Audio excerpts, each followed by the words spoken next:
Hello everyone, কেমন আছো তোমরা সবাই? এটা হলো রাখির ব্লগ। হ্যাঁ, আমি একটু ল্যাদ খাওয়া মানুষ তো, তাই ভিডিওটা ছাড়তে অনেক লেট হয়ে গেছে। যাই হোক, আমরা সবাই মিলে রেডি হয়ে বেরিয়ে পড়লাম মহুয়ার বাড়িতে। আর গিয়ে দেখি এখানে দাদা নতুন পাখি এনেছে ৪ টে। আর বাবান এখানে খেলা করছে। আর আমাদের ম্যাডাম এখনো রেডি হয়নি, তো ও রেডি হওয়ার জন্য প্রিপারেশন নিচ্ছিল। রাখি বলে কথা। তারপরে এখানটায় এই যে রাখিগুলো, গিফটগুলো সব ছিল আর সবাই ওয়েট করছিল অনু আর দাদার জন্য। ওরা আসলেই রাখি পরানো হবে। আর এখানটায় মহুয়া তারপরে প্লেটটাকে সুন্দর করে সাজিয়ে দিচ্ছিল। এখানে এই যে ২ ভাগ্নি বাবানকে রাখি পরাবে, তাই দাঁড়িয়ে রয়েছে, ওয়েট করছে কখন পরাবে। আর দিদিও বসে আছে ওদের দুজনের জন্য। ওরা আসলেই রাখিটা পরানো শুরু হবে। তারপর ওরা চলে আসার পরে কাকি ফার্স্টে বাবানকে রাখি পরিয়ে নিল।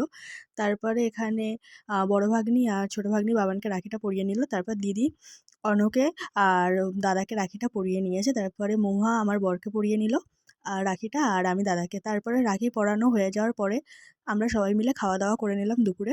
আর এরকমভাবেই আমাদের রাখির দিনটা কাটলো। তো ভিডিওটা ভালো লাগলে শেয়ার করো। বাই।